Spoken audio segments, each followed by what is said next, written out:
Hey guys, my name is Tommy Mayberry, and I'm starting off my first video.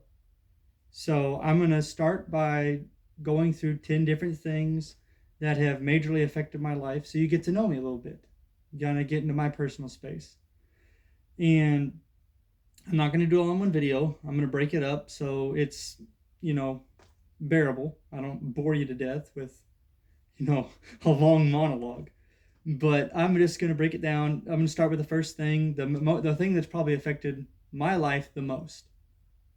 That would be ADHD. Being someone with ADHD, there's a lot to go into, so I'm only going to go hit the high points that have affected me the most and the low points, not the whole disorder and everything that goes with it.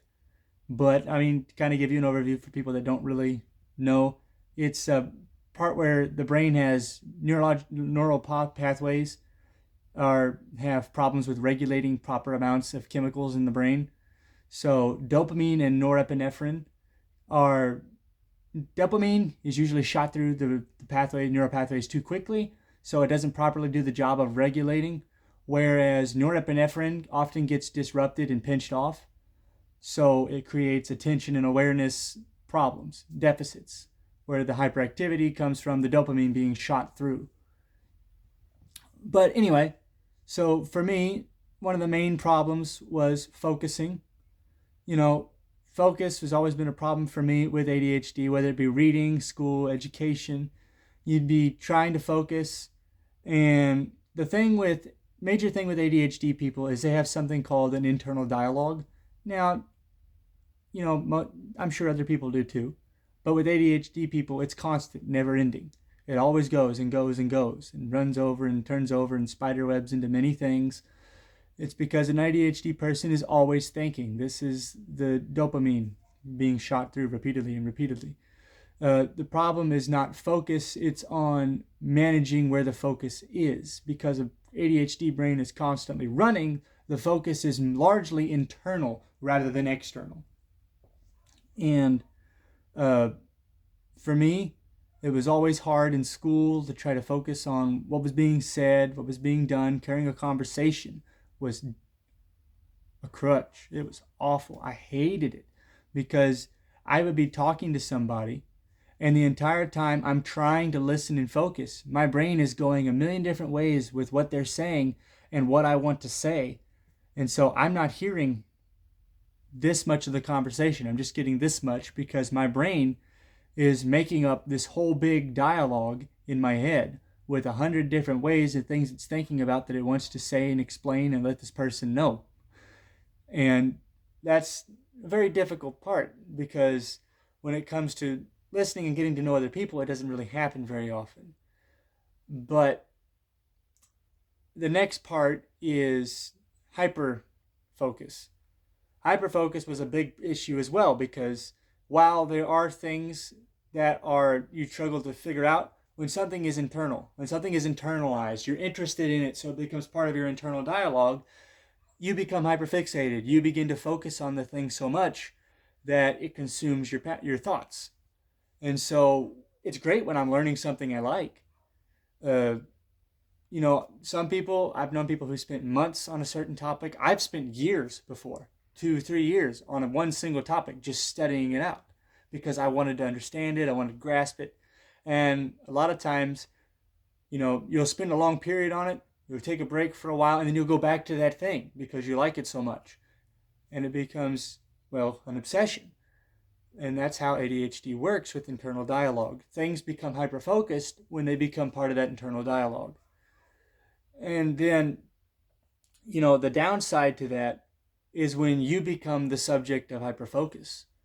When I began analyzing myself in this way, it becomes terrible. There are things that ADHD people deal with. There's RDS and there is IS, rejection sensitivity disorder and imposter syndrome.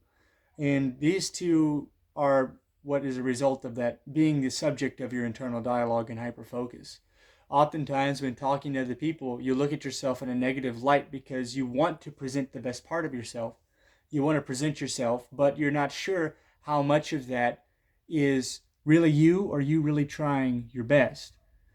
And how much of that will the other person actually like and respond to?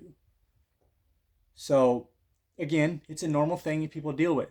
See, ADHD people are just like everybody else.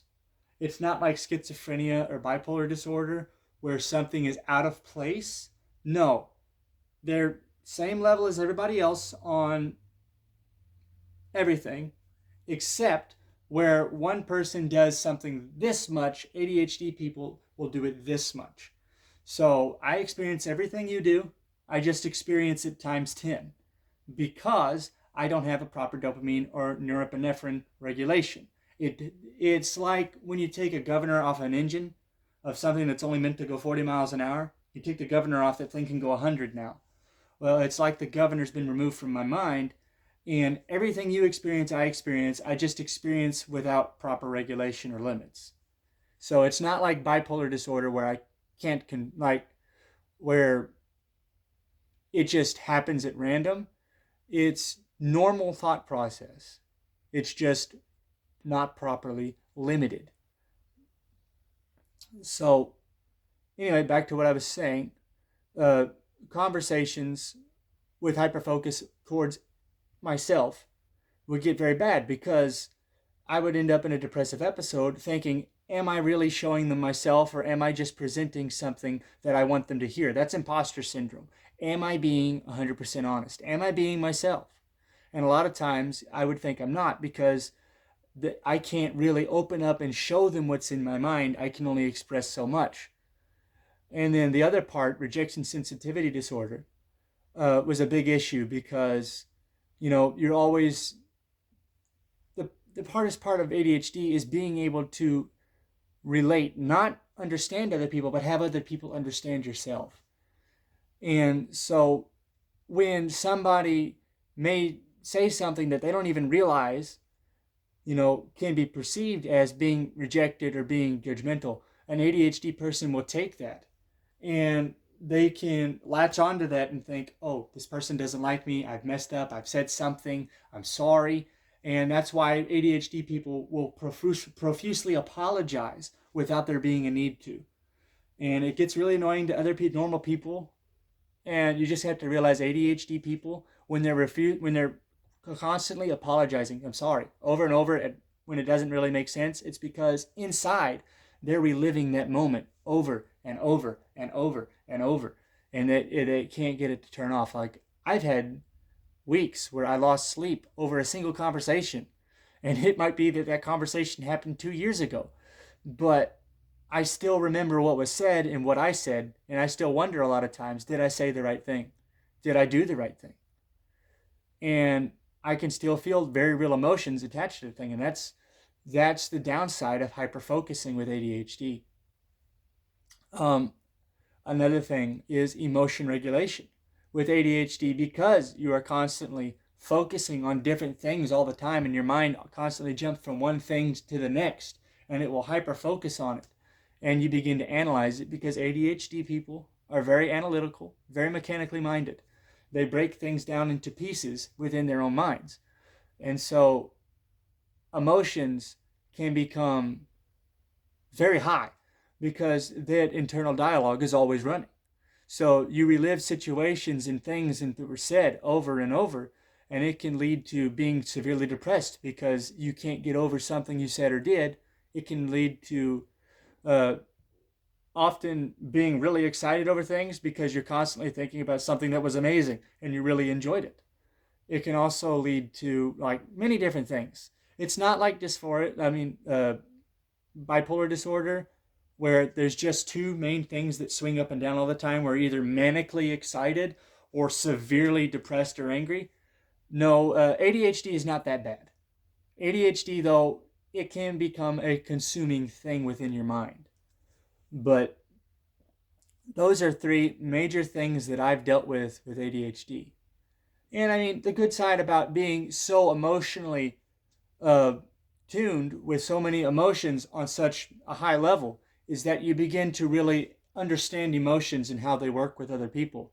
And a great part of that for me is that I can look at somebody and I can relate, I can understand because I've analyzed the emotion so much and I've experienced it so deeply. I can understand what someone else is going through. I can walk in a room, I can look at a person, and 5 minutes I can tell you most things about that person, and sometimes even what's going on in their life based on observing how they react in their emotional state.